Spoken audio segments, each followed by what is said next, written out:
Hello, welcome back to my YouTube channel. അപ്പോൾ ഏവർക്കും എൻ്റെ യൂട്യൂബ് ചാനലിലേക്ക് സ്വാഗതം. അപ്പം ആദ്യമായിട്ടാണ് നിങ്ങൾ എൻ്റെ വീഡിയോ കാണുന്നുണ്ടെങ്കിൽ സബ്സ്ക്രൈബ് ചെയ്യുക, ലൈക്ക് ചെയ്യുക, കമൻറ്റ് ചെയ്യുക, സപ്പോർട്ട് ചെയ്യുക. അപ്പം നമുക്ക് വീഡിയോയിലോട്ട് പോയാലോ. How to achieve respect.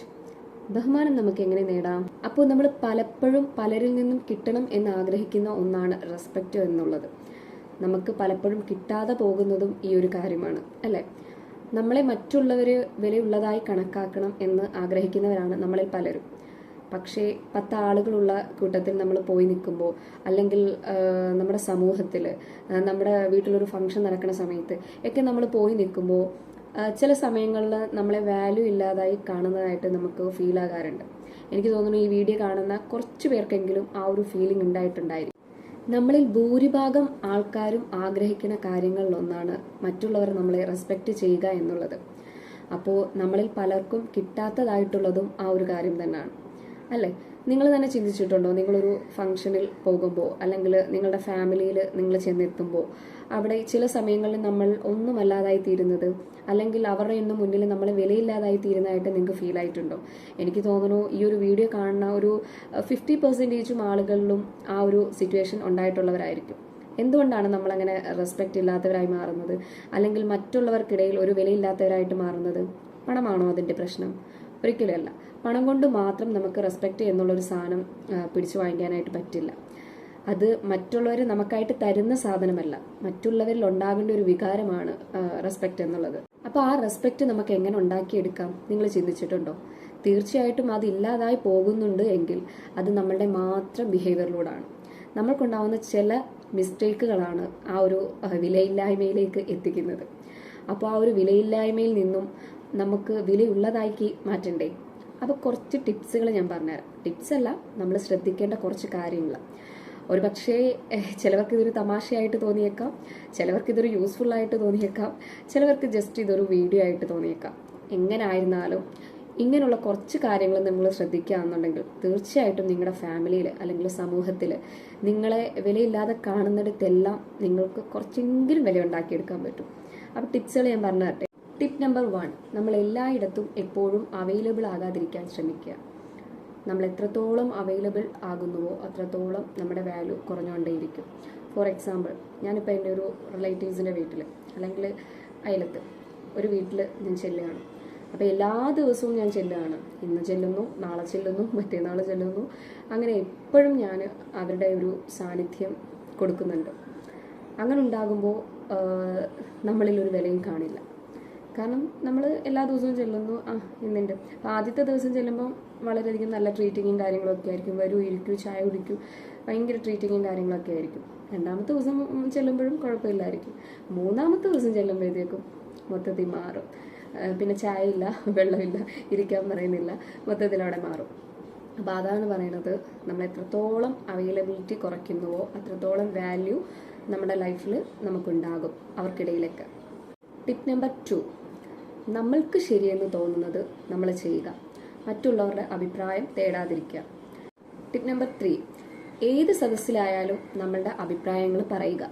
അതിന് എവിടെ ആയിക്കോട്ടെ നമ്മളുടെ അഭിപ്രായങ്ങൾ നമ്മൾ പറയുക തന്നെ വേണം. ചിലപ്പോൾ നമ്മൾ പറയുന്ന അഭിപ്രായം ചിലപ്പോൾ തെറ്റായിരിക്കാം, ശരിയായിരിക്കാം.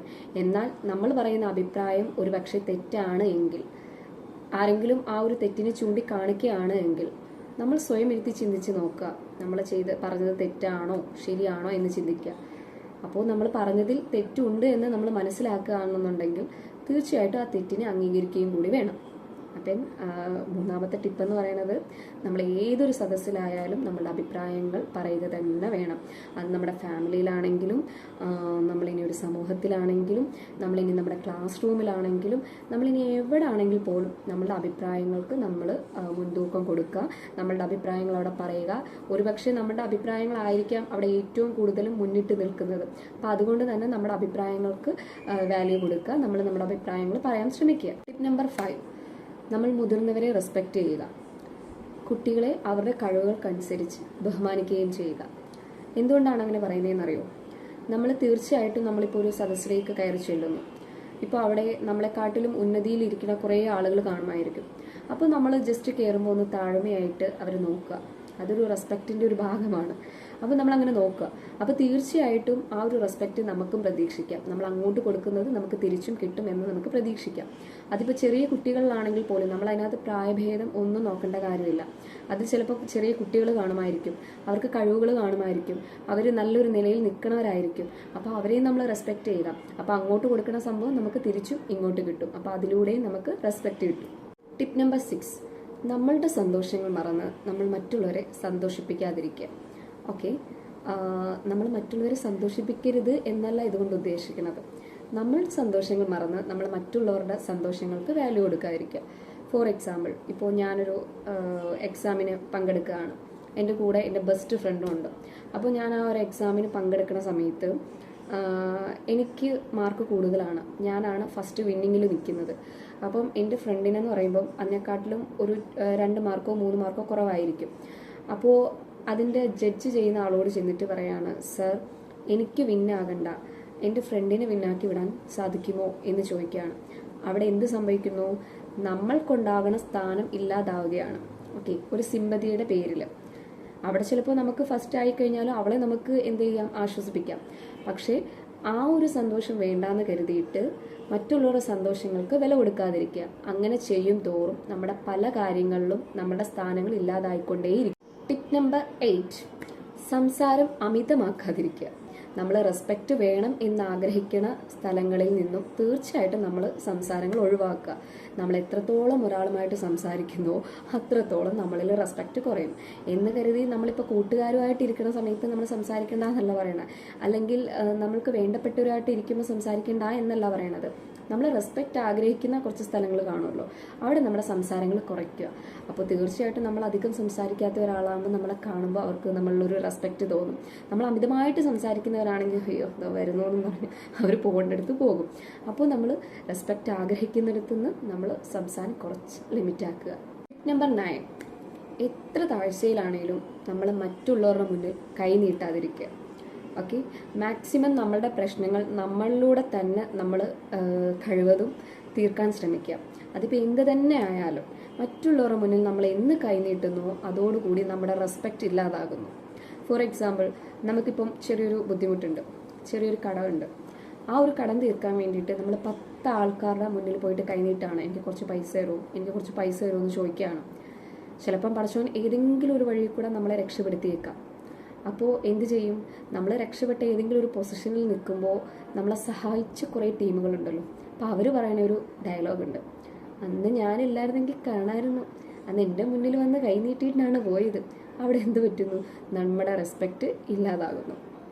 അപ്പോൾ നമ്മൾ മാക്സിമം നമ്മളുടെ പ്രശ്നങ്ങൾ പരിഹരിക്കാൻ മറ്റുള്ളവരുടെ മുന്നിൽ കൈ നീട്ടാതിരിക്കാം. വേറെയും കുറേ വഴികളുണ്ടല്ലോ. നമ്മളിപ്പം ആരുടെ കയ്യിൽ നിന്ന് വാങ്ങിച്ചാലും പൈസ കൊടുക്കണം. അപ്പോൾ നമ്മൾ പൈസ കടം കൊടുക്കുന്ന നമ്മുടെ റിലേറ്റീവ്സിനെക്കാട്ടിലും കുറച്ചും കൂടെ ബെറ്റർ നമുക്ക് പൈസ കടം തരുന്ന വേറെ ആരെങ്കിലും കാണുമല്ലോ. അപ്പോൾ അങ്ങനെ വാങ്ങിക്കുന്നതായിരിക്കും കുറച്ചും കൂടെ ബെറ്റർ എന്നാണ് ഞാൻ പറയുന്നത്. ടിപ്പ് നമ്പർ 10, നമ്മൾ എന്തും പറയാം എന്ന സ്വാതന്ത്ര്യം ആർക്കും കൊടുക്കാതിരിക്കുക. ഫോർ എക്സാമ്പിൾ, ഇപ്പോൾ ഒരിടത്ത് പോയി നിൽക്കുകയാണ്. ഇപ്പോൾ ആദ്യം നമ്മളിന്ന് കുറ്റം പറഞ്ഞു, നമ്മൾ കേട്ടോണ്ട് മിണ്ടായിരുന്നു. രണ്ടാമത് കുറ്റം പറഞ്ഞു, നമ്മൾ കരഞ്ഞുകൊണ്ട് മാറിയിരുന്നു. മൂന്നാമത് കുറ്റം പറഞ്ഞു, നമ്മൾ അനങ്ങാതെ അവിടെ നിന്ന് മാറിപ്പോയി. അപ്പോൾ എന്ത് ചെയ്യും? എന്താണ് അവിടെ സംഭവിക്കുന്നത്? നമ്മുടെ തലയെ കയറി നിറങ്ങും. അപ്പോൾ നമ്മൾ ചെയ്യേണ്ട ഒരു കാര്യമെന്ന് വെച്ച് കഴിഞ്ഞാൽ, നമ്മൾ പറയാനുള്ള സ്വാതന്ത്ര്യം നമുക്ക് വേണ്ടപ്പെട്ടവർക്ക് മാത്രം കൊടുക്കുക. മറ്റുള്ള എല്ലാവർക്കും ആ ഒരു സ്വാതന്ത്ര്യം കൊടുക്കേണ്ട കാര്യമില്ല. അങ്ങനെ സ്വാതന്ത്ര്യം കൊടുക്കുമ്പോൾ മാത്രമാണ് നമ്മളിലുള്ള റെസ്പെക്റ്റ് അവിടെയും ഇല്ലാതാകുന്നത്. ടിപ്പ് നമ്പർ 11, വലിഞ്ഞു കയറി എങ്ങോട്ടേക്കും പോകാതിരിക്കുക. നമുക്ക് ക്ഷണം നൽകുന്നിടത്ത് മാത്രം നമ്മൾ ആക്റ്റീവായിരിക്കുക. ഫോർ എക്സാമ്പിൾ, നമ്മളിപ്പം നമ്മുടെ റിലേറ്റീവ്സിൻ്റെ വീടാണെങ്കിലും അല്ലെങ്കിൽ നമുക്ക് നമ്മുടെ കൂട്ടുകാരുടെ വീടാണെങ്കിലും ഇപ്പോൾ ഏത് വീടാണെങ്കിലും അവിടെ വെറുതെ കയറി ചെല്ലുകയാണ്. അങ്ങനെ കയറി ചെല്ലുമ്പോൾ നമുക്കൊരു വാല്യൂയും കാണില്ല. നേരെ മറിച്ച് നമ്മളെ ക്ഷണിച്ചിട്ട് കയറി ചെല്ലുമ്പോൾ നമുക്കവിടെ ഒരു സ്വീകരണം കാണും. അപ്പോൾ പറഞ്ഞു വരുന്നതെന്ന് വെച്ച് കഴിഞ്ഞാൽ എപ്പോഴും നമ്മൾ എങ്ങും വലിഞ്ഞു കയറി ചെല്ലാതിരിക്കുക. നമ്പർ 12, നിങ്ങളുടെ വിലപ്പെട്ട സമയങ്ങളിൽ 99% നിങ്ങൾക്ക് വേണ്ടി മാത്രം ചിലവാക്കുക. അപ്പോൾ 1% നമ്മൾ ആർക്ക് വേണ്ടി ചിലവാക്കും? നമ്മളെ സ്നേഹിക്കുന്നവർക്കും നമ്മളെ ബഹുമാനിക്കുന്നവർക്കും നമ്മളെ അംഗീകരിക്കുന്നവർക്കും വേണ്ടി മാത്രം ആ 1% ചിലവാക്കുക. അപ്പോൾ ഇതിൽ നിന്ന് നിങ്ങൾക്ക് എന്താണ് മനസ്സിലായത്? നമുക്ക് റെസ്പെക്റ്റ് വേണം എന്നുണ്ടെങ്കിൽ നമ്മൾ അവിടെ കൂടുതലും അവൈലബിൾ ആകാതിരിക്കുക. ഓക്കെ, നമ്മൾ നമ്മുടെ കാര്യങ്ങൾ നോക്കി, നമ്മുടെ ഫാമിലി കാര്യങ്ങൾ നോക്കി, നമ്മുടെ വീട്ടുകാര്യങ്ങൾ നോക്കി നമ്മൾ നിൽക്കുകയെന്നുണ്ടെങ്കിൽ തീർച്ചയായിട്ടും നമുക്ക് നമ്മൾ ആഗ്രഹിക്കുന്ന ആ ഒരു റെസ്പെക്റ്റ് നമുക്ക് കിട്ടും. പിന്നെ ഇതിൻ്റെ എല്ലാത്തിൻ്റെയും ഒരു ഘടകം കൂടിയാണ് പണം എന്നുള്ളത്. നമ്മളിൽ പലർക്കും തോന്നുന്ന ഒരു സംഭവമുണ്ട്, പണം ഉണ്ട് എന്നുണ്ടെങ്കിൽ എവിടെയും നമുക്ക് വാല്യൂ കാണും, അല്ലെങ്കിൽ എവിടെയും ഒരു റെസ്പെക്റ്റ് കാണും എന്നുള്ളത്. പക്ഷെ അതിനേക്കാൾ ഉപരി നമ്മൾ ഈ പറഞ്ഞ കുറച്ച് കാര്യങ്ങൾ ശ്രദ്ധിക്കുകയാണെങ്കിൽ തീർച്ചയായിട്ടും നമുക്ക് നമ്മൾ ഈ ആഗ്രഹിക്കുന്ന അല്ലെങ്കിൽ നമ്മൾ ഈ പറഞ്ഞ റെസ്പെക്റ്റ് നമുക്ക് കിട്ടുക തന്നെ ചെയ്യും. അത് പണത്തിൽ നിന്നല്ല കേട്ടോ. നമ്മളിൽ പലർക്കും ഉണ്ടാകുന്ന ഒരു കാര്യമാണ്, നമുക്ക് പണം ഇല്ലാത്തത് കൊണ്ടാണ് മറ്റുള്ള ആളുകൾ നമ്മളെ റെസ്പെക്റ്റ് ചെയ്യാത്തതെന്ന്. നമ്മൾ ചെയ്യേണ്ട ഒരൊറ്റ കാര്യമേ ഉള്ളൂ, നമുക്ക് പണം ഇല്ല എങ്കിലും നമ്മൾ ആ പണത്തിൻ്റെ കുറവ് മറ്റുള്ളവരെ അറിയിക്കാതിരിക്കുക. നമുക്ക് പണമില്ല എന്ന് കരുതി നമ്മൾ മറ്റുള്ളവരുടെ മുന്നിൽ കൈ നീട്ടാതിരിക്കുക. കുറച്ചും കൂടെ ന്യൂ ജനറേഷൻ സ്റ്റൈലിൽ പറയുകയാണെന്നുണ്ടെങ്കിൽ നമ്മുടെ ആറ്റിറ്റ്യൂഡ് വിട്ടുള്ള ഒരു കളിയും വേണ്ട. അങ്ങനെ നമ്മൾ കളിക്കുകയാണെന്നുണ്ടെങ്കിൽ തീർച്ചയായിട്ടും നമുക്ക് ചവിട്ടിയുടെ വിലയെ കാണുകയുള്ളൂ. അപ്പോൾ നമ്മുടെ ആറ്റിറ്റ്യൂഡ് വിട്ടുള്ള ഒരു കളിയും വേണ്ട. പിന്നെ പണം, അത് നമുക്ക് നേടിയെടുക്കാവുന്നതേ ഉള്ളൂ. ആ ഒരു പണത്തിന് വേണ്ടി മാക്സിമം നിങ്ങളെ കുറ്റപ്പെടുത്തുന്നവരുടെ അടുക്കൽ നിന്നും നിങ്ങൾ കൈ നീട്ടാൻ ശ്രമിക്കാതിരിക്കുക. ഇത്രയും ശ്രദ്ധിച്ചാൽ മതി. പണം ഇല്ലാത്തവനും വാല്യൂ കണക്കാക്കുന്ന ഒരു സമയം വരും. ഓക്കെ, പണം എന്നുള്ള സംഭവം നമുക്ക് നമ്മുടെ ലൈഫിൽ എപ്പോൾ വേണമെങ്കിലും വരാം, എപ്പോൾ വേണമെങ്കിലും പോകാം. അപ്പോൾ പണം കൊണ്ട് മാത്രം നമ്മളെ ട്രീറ്റ് ചെയ്യുന്ന അല്ലെങ്കിൽ പണം കൊണ്ട് മാത്രം നമ്മളെ സ്നേഹിക്കുന്ന ആളുകളുണ്ടെങ്കിൽ തീർച്ചയായിട്ടും അവരെ അവോയ്ഡ് ചെയ്യുക തന്നെ വേണം. കാരണം അങ്ങനെയുള്ള ആളുകൾ നമ്മുടെ ലൈഫിലേ വേണ്ട. പിന്നെ നമുക്ക് സ്നേഹിക്കാം നമ്മുടെ താഴ്ചയിലും ഉയർച്ചയിലും ഒരേപോലെ നിൽക്കുന്ന, അല്ലെങ്കിൽ താഴ്ചയിലും ഉയർച്ചയിലും ഒരേ രീതിയിൽ നിൽക്കുന്ന ആളുകളുണ്ടെന്നുണ്ടെങ്കിൽ തീർച്ചയായിട്ടും നമുക്ക് സ്നേഹിക്കാം, കൂടെ നിർത്താം, വിശ്വസിക്കാം.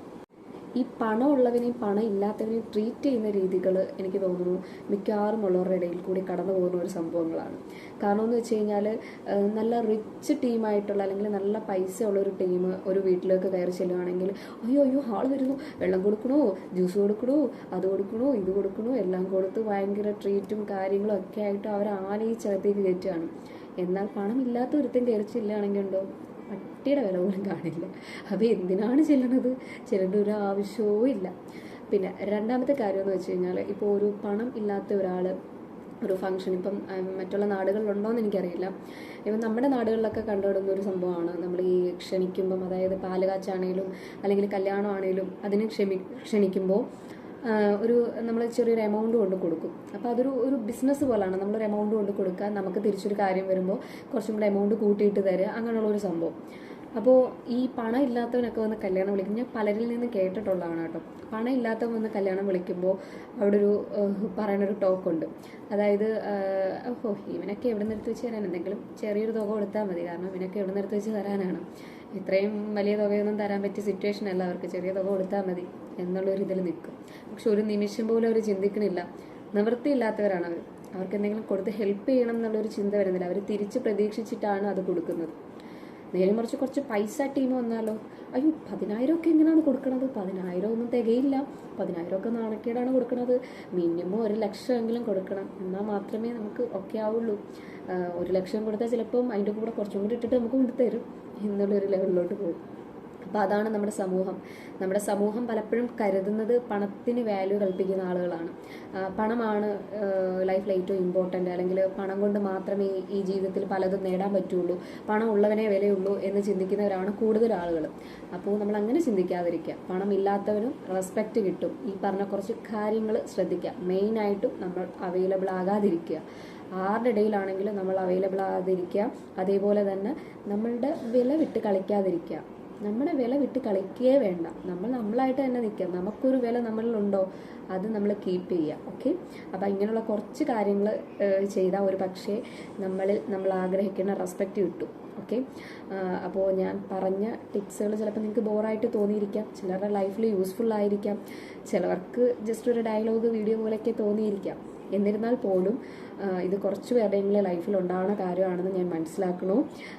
സോ എൻ്റെ വീഡിയോ ഇഷ്ടപ്പെട്ടു എന്നുണ്ടെങ്കിൽ എല്ലാവരും സപ്പോർട്ട് ചെയ്യുക, ലൈക്ക് ചെയ്യുക, കമൻറ്റ് ചെയ്യുക. പിന്നെ നിങ്ങൾക്കുണ്ടായ എന്തെങ്കിലും അനുഭവങ്ങളുണ്ടെങ്കിൽ നിങ്ങളിതിൻ്റെ താഴെ കമൻറ്റ് ചെയ്യുക. Okay, by.